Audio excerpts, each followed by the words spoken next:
श्रीमद् भागवत गीता चतुर्थ अध्याय प्रारंभ। श्री भगवान बोले, मैंने इस अविनाशी योग को सूर्य से कहा था। सूर्य ने अपने पुत्र वैवस्वत मनु से कहा और मनु ने अपने पुत्र राजा इक्ष्वाकु से कहा। हे परंतप अर्जुन, इस प्रकार परंपरा से प्राप्त इस योग को राजर्षियों ने जाना, किंतु उसके बाद वह योग बहुत काल से इस पृथ्वी लोक में लुप्त प्राय हो गया। तू मेरा भक्त और प्रिय सखा है, इसलिए वही यह पुरातन योग आज मैंने तुझको कहा है, क्योंकि यह बड़ा ही उत्तम रहस्य है, अर्थात गुप्त रखने योग्य विषय है। अर्जुन बोले, आपका जन्म तो अर्वाचीन अभी हाल का है और सूर्य का जन्म बहुत पुराना है, अर्थात कल्प के आदि में हो चुका था। तब मैं इस बात को कैसे समझूं कि आप ही ने कल्प के आदि में सूर्य से यह योग कहा था।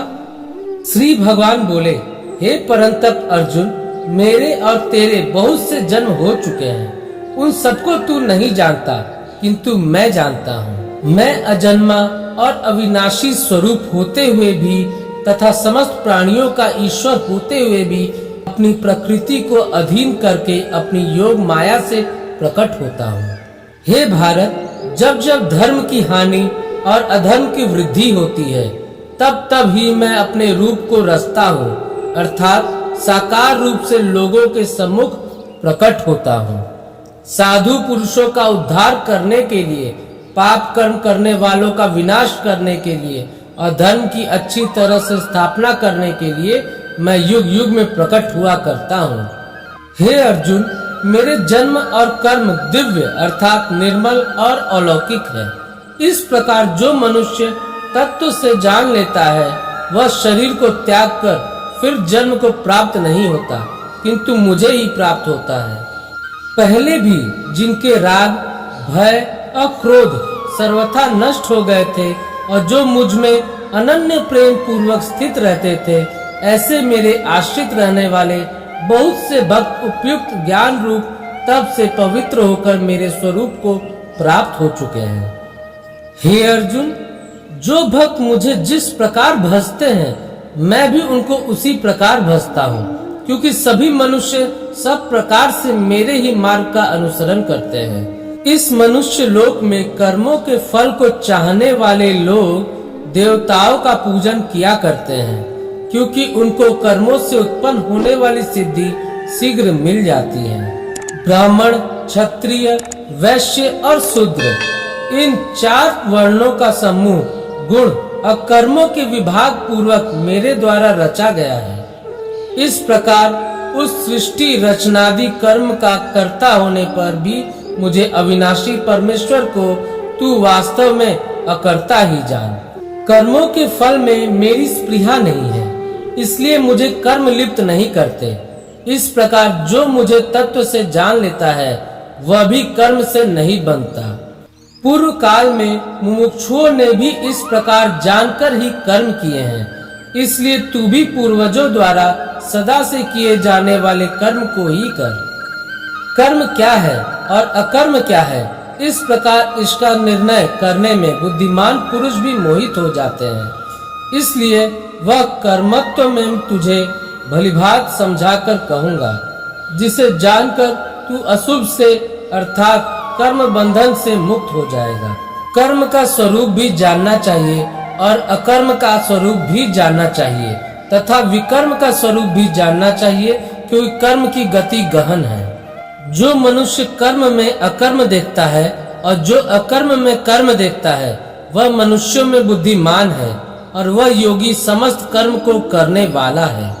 जिसके संपूर्ण शास्त्र सम्मत कर्म बिना कामना और संकल्प के होते हैं तथा जिसके समस्त कर्म ज्ञान रूप अग्नि के द्वारा भस्म हो गए हैं, उस महापुरुष को ज्ञानी जन भी पंडित कहते हैं। जो पुरुष समस्त कर्मों में और उनके फल में आसक्ति का सर्वथा त्याग करके संसार के आश्रय से रहित हो गया है और परमात्मा में नित्य तृप्त है, वह कर्मों में भलीभांति बरतता हुआ भी वास्तव में कुछ भी नहीं करता।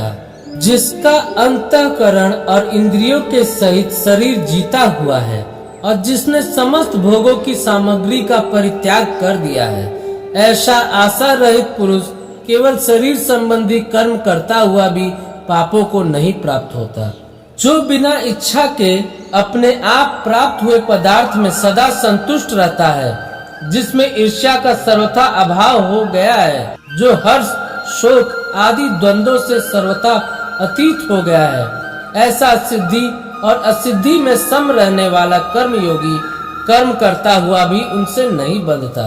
जिसकी आसक्ति सर्वथा नष्ट हो गई है, जो देहाभिमान और ममता से रहित हो गया है, जिसका चित्त निरंतर परमात्मा के ज्ञान में स्थिर रहता है, ऐसा केवल यज्ञ संपादन के लिए कर्म करने वाले मनुष्य के संपूर्ण कर्म भली भांति विलीन हो जाते हैं। जिस यज्ञ में अर्पण अर्थात श्रुवा आदि भी ब्रह्म है और हवन किए जाने योग्य द्रव्य भी ब्रह्म है तथा ब्रह्म रूप कर्ता के द्वारा ब्रह्म रूप अग्नि में आहुति देना रूप क्रिया भी ब्रह्म है, उस ब्रह्म कर्म में स्थित रहने वाले योगी द्वारा प्राप्त किए जाने योग्य फल भी ब्रह्म ही है। दूसरे योगी जन देवताओं के पूजन रूप यज्ञ का ही भलीभांति अनुष्ठान किया करते हैं और अन्य योगी जन परम ब्रह्म परमात्मा रूप अग्नि में अभेद्य दर्शन रूप यज्ञ के द्वारा भी आत्म रूप यज्ञ का हवन किया करते हैं।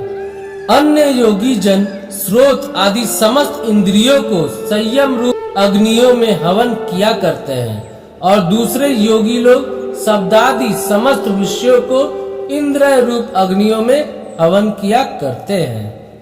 दूसरे योगी जन इंद्रियों की संपूर्ण क्रियाओं और प्राणों की समस्त क्रियाओं को ज्ञान से प्रकाशित आत्म संयम रोग रूप अग्नि में हवन किया करते हैं।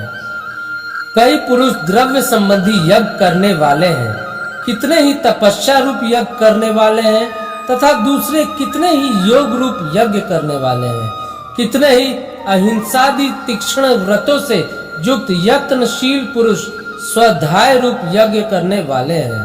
दूसरे कितने ही योगी जन अपान वायु में प्राण वायु को हवन करते हैं, वैसे ही अन्य योगी जन प्राण वायु में अपान वायु को हवन करते हैं तथा अन्य कितने ही नियमित आहार करने वाले प्राणायाम परायण पुरुष प्राण और अपान की गति को रोककर प्राणों को प्राणों में ही हवन किया करते हैं। ये सभी साधक यज्ञ द्वारा पापों का नाश कर देने वाले और यज्ञ को जानने वाले हैं। हे कुरुश्रेष्ठ अर्जुन, यज्ञ से बचे हुए अमृत का अनुभव करने वाले योगी जन सनातन परम ब्रह्म परमात्मा को प्राप्त होते हैं और यज्ञ न करने वाले पुरुष के लिए तो यह मनुष्य लोक भी सुखदायक नहीं है, फिर परलोक कैसे सुखदायक हो सकता है। इसी प्रकार और भी बहुत तरह के यज्ञ वेद की वाणी में विस्तार से कहे गए हैं। उन सबको तू मन,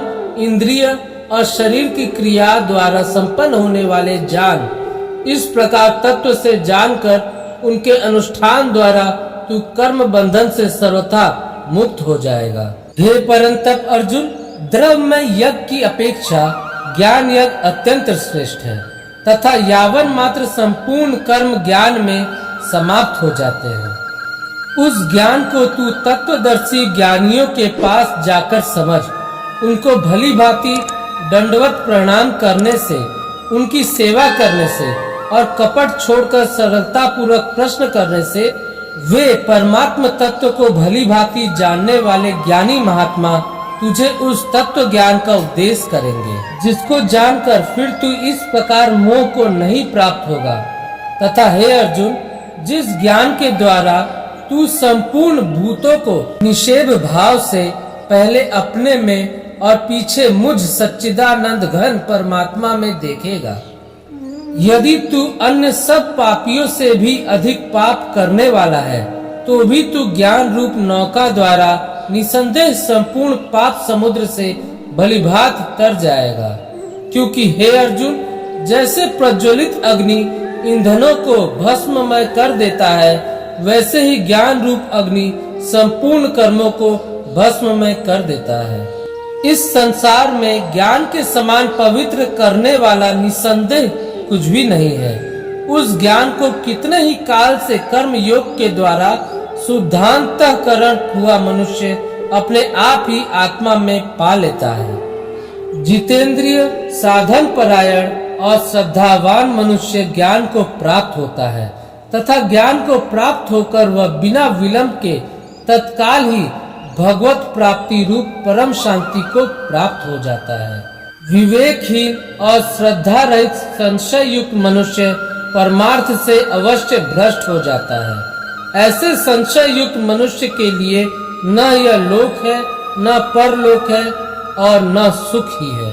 हे धनंजय, जिसने कर्म योग की विधि से समस्त कर्मों का परमात्मा में अर्पण कर दिया है और जिसने विवेक द्वारा समस्त संशयों का नाश कर दिया है, ऐसे वश में किए हुए अंतःकरण वाले पुरुष को कर्म नहीं बांधते। इसलिए हे भरतवंशी अर्जुन, तू हृदय में स्थित इस अज्ञान जनित अपने संशय का विवेक ज्ञान रूप तलवार द्वारा छेदन करके समत्व रूप कर्म योग में स्थित हो जा और युद्ध के लिए खड़ा हो जा। इस वीडियो को लाइक और शेयर करें। चैनल को सब्सक्राइब करके बेल आइकन जरूर से दबाएं।